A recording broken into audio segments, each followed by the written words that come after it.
Okay, I'm gonna give the speech today.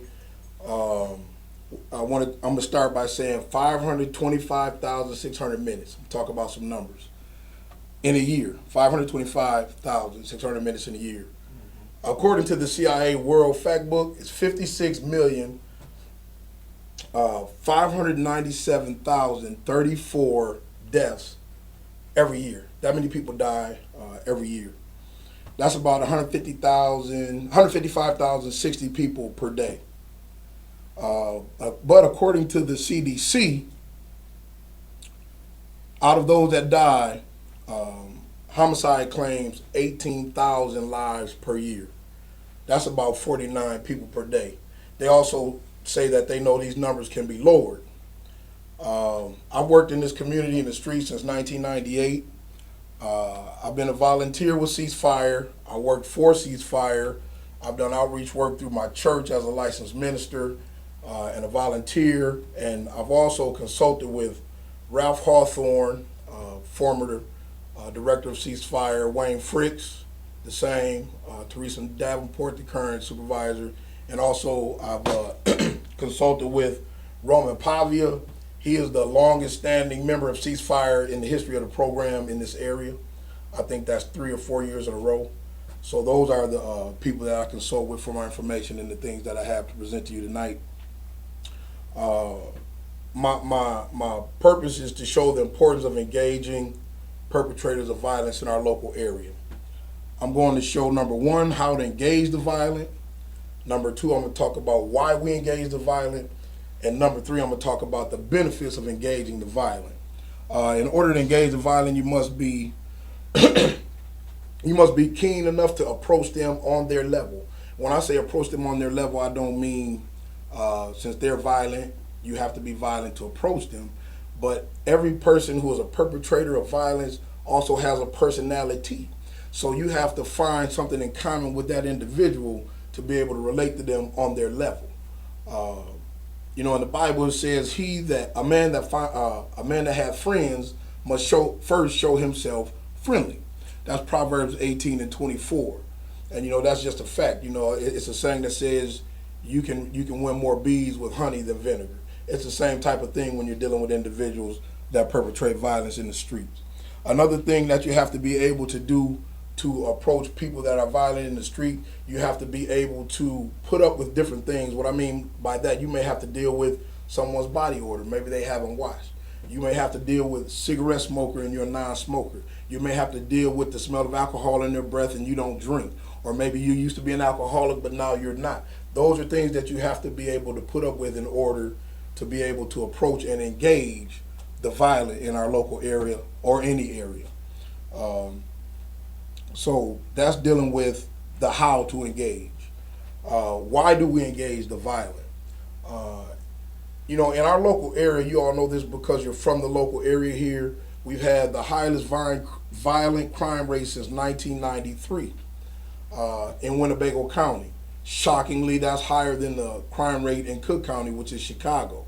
So they have more people, but per capita we have more violent crimes. So one reason to engage perpetrators of violence is to lower our crime rate in this area. That will make it better for businesses and different things like that. But this is why we do that. One reason that I engage on a personal level is because God values human life, and so do I. So that's another reason to engage the violent. In Proverbs 16:32 it says, he that is slow to anger is better than the mighty. Being able to show that to a person who's, violent is just part of what they do and who they are and how they respond to things. Being able to show them that you're mightier without violence than with violence. That's a reason to engage the violent. The Bible said, "Go ye into all the world and preach the gospel." You may not be a preacher, but the gospel is more lived out according to our actions. So that's another reason to engage the violent. Because there's a lot of people that you will meet or approach in the streets who will not come to a church. It's not going to happen. However, you can engage them where they're at and still get, from my standpoint, you can still get the gospel across. That's another reason that I also engage the violent, because that's what my whole life is about. I'm not ashamed about that. And number three is the benefit of engaging the violent. It's the success in the lives of those that you engage. As a preacher, I want to see people's lives changed. So the reason for engaging the violent is to see that lives are changed. It's hard to put in an informative manner and inform you of the benefit. And then that's my goal, is just to give you information on how to engage the violent, not to persuade you to do anything. It's difficult for me to express that without being slightly persuasive from my standpoint, because the benefit of engaging the life, and I can use a personal example. For me, there was a man who engaged me, the only preacher in the city that engaged me while I was in the hood doing what I did, but because he engaged me, after I got shot, after I got locked up, I knew right away where I was going to go when I decided to make a change. Why? Because he engaged me. When most people acted like they were afraid of me or stay away from that dude, he engaged me, and that stuck with me. So the importance is he engaged me, and now I've done it. I've engaged others, and because I've engaged others, they missed jail time, they got reduced jail time, different things like that. So the benefit in engaging people is in the changed lives. In summary, I say now that you know how to approach the violent on their level, remaining friendly and being able to tolerate their differences and still stand firm in whatever your convictions are. For instance, when I worked for Ceasefire, and I would give several people rides, different places to do different things, GED, job search, whatever it may be, I would say, hey, I'll give you a ride, come on, but if you got a firearm, you got to leave that, hide it, put it wherever you do with it. But I had to tolerate their lifestyle in order to reach the person.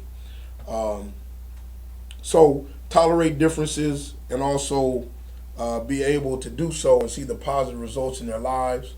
I want you to always remember that God values human life. How we value it in our actions is going to be an eternal consequence for us all. Thank you for your time. That was good.